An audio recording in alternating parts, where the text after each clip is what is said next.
Огубвате се само. Стайната слугиня и готвачката идоха за ягоди. Всяко дихание се радва. Даже и котката й. Тя знае своето удоволствие и ходи из двора и лови птичета. А вие по цял ден се седите вкъщи, като в манастир и нямате никакво удоволствие. И никога няма да изляза. Защо? Моят живот е свършен. Той лежи в гроба, а аз се погребах между 4 стени. Ние и двамата умряхме. Хайде пък сега, чак не ми се ще да слушам. Николай Михайлович се помина. Воля Божия, царство му небесно. Тъй трябваше да бъде. Ма няма цял живот да седите и да плачете в трава. Трябва и мярка да има. И на мен едно време така ми умря бабичката. И какво? Поплака, продължих 1 месец. А стига и толкова, ако трябваше цял живот да плача, тя бабичката толкова се струва. Всичките си съседи забравят. И самата вие не излизате на гости. И на нас сте заповядали да не приемаме. Живееме като паеци. Ще извинявате. Няма да не виждам. Мишките ми изгризаха ли време? Да нямаше хубави хора, как да е? Ама Колята е пълна с господа. В Риблово се е настанил един полк. Офицерите са същински момончета. Да им се не нагледат. В лагерите всеки петък има бал. И може да се каже, всяка вечер военната оркестра музика свири. Добра ми господарки, млада, хубава, кръв с мляко, само да си живеете за собствено удоволствие. То му достане трае цял живот. Ще минат 10 години, ще ли се прииска да се попечете пред господа офицерите като болница, хвърляте прах в очите. Ама късно ще бъде. Моля те, никога не говори за това. Ти знаеш, че откак е умрял Николай Михайлович, животът за мен няма никаква цена. На тебе ти се струва, че аз съм жива, но само ти се струва, че е така. Дала съм клетва до гроба да не снема това право и да не виждам света. Чуваш ли? Нека сянката да бъде колко обича. Да, аз зная, за тебе не е тайна, че той често бе несправедлив към мен, жесток и даже неверен. Но аз ще му покажа как мога да любя аз. Там, отвъд гроба, той ще ме види такава, каквато съм била до неговата смърт.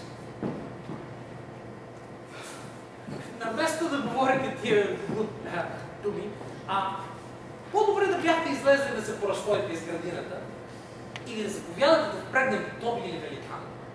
Пък да вземете да идете на гости на съседа. Господарки, добра ми господарки, какво има?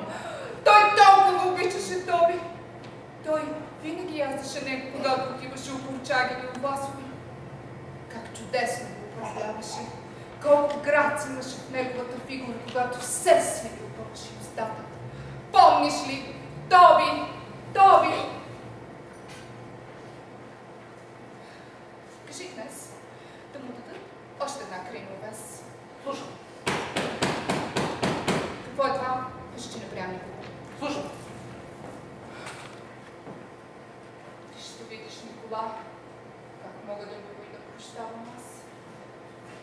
Любовта ми ще угасне заедно с мен, когато спре да бие моето клето сърце. Ти ли е съвестно? Аз съм кротичка, вярна твоя женица. Заключила съм се с ключалка и ще ти бъда вярна в добро. А пък ти, не ти ли е съвестно? Шишко, измениш ми, правиш ми сцени, по цели седмици не оставаше сама. Господарки, там някой пита за вас, искате да видите. Ти нали му каза, че от деня на смъртта на мъжа ни аз не приемам никого. Аз му казах, но той казва, че бил дошъл по много важна работа. Аз не Аз му казах, ама той е дявол някакъв рога и напира да влезе. Вече е в трапезарието. Добре, покани го. Покани го. Какви рахали? Какви невъзможни са тези хора? Какво искат от мен? Защо нарушават моя покой? Не. Ще взема, ще се отегна. Шекспир. Да, манастир. Дебела! Много обичаш да търториш, магаре! Госпожо, чест имам да ви се представя поручикът на артилерията в оставка, земевладелец Григорий Степанович Смирнов. Принуден съм да ви безпокоя по много важна работа. Какво желаете? Вашият покоен съпруг, с когото имаш чест да се познавам, ми остана длъжен по 2 полици и 1200 рубли. Тъй като ми предстои да плащам лихви в земевладелската банка утре, бих ви помолил, госпожо, да ми платите още днес. 1200. А от какво ви остана длъжен мъжът ви? Той купуваше от мен овес. Да не забравиш да кажеш, да дадат на Тоби още една гривна овес. Ако Николай Михайлович ви останал длъжен, то от само себе си се разбира, че аз ще ви заплатя каквото ви се следва.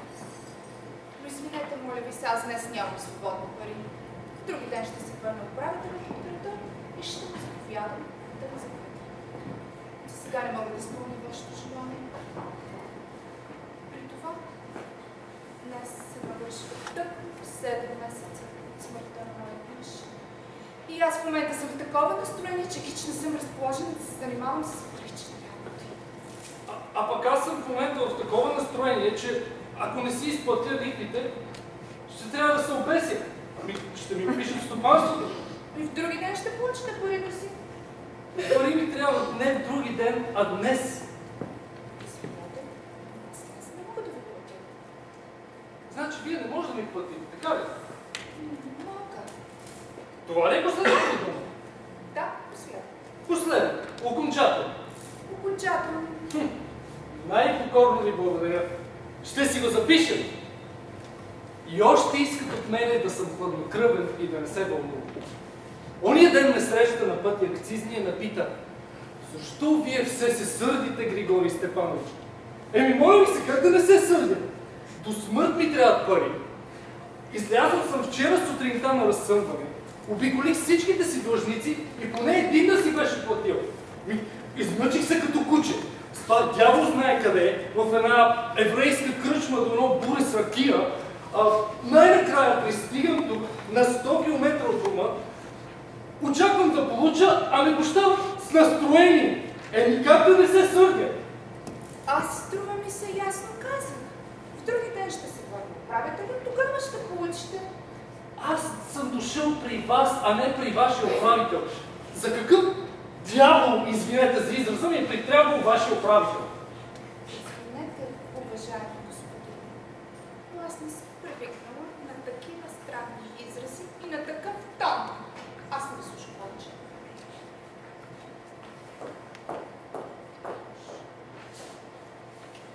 Гледайте вие, моля ви се.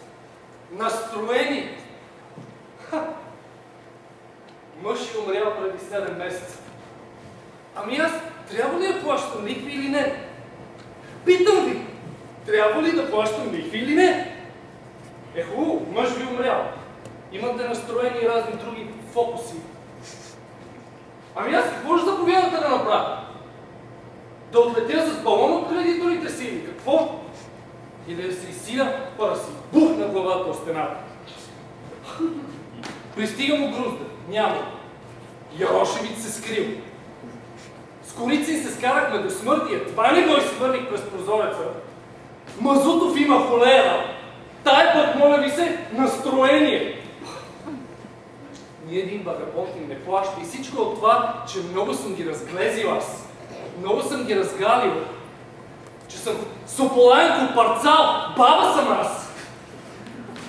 Не, вие ще ме опознаете кой съм аз.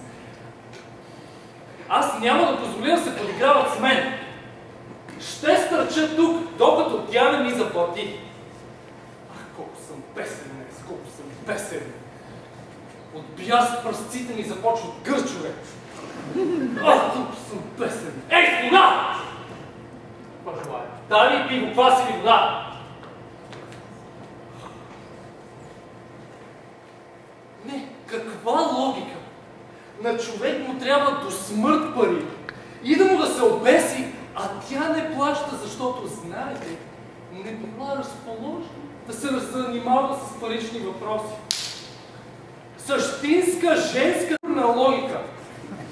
Затова не обичам аз и никога не съм обичал да се разправям с жени. За мен е по-лесно да седна да бъчва с барут, отколкото да говоря с жена. Само като видиш някое поетично създание. И отдалече ти иде да викаш за помощ. Госпожата е болна и не приема. Марш! Болна! Йой, не приемам. Няма нужда, не приемай! Аз ще седя тук, докато не ми платиш. Една седмица да бъдеш болна и аз една седмица ще седя. Година да бъдеш болна и аз година ще седя. Аз ще получа своето, госпожо. Мене няма да ме трогнеш с траури, тръпчинки по бузките. Знаем ги ние тия тръпчинки.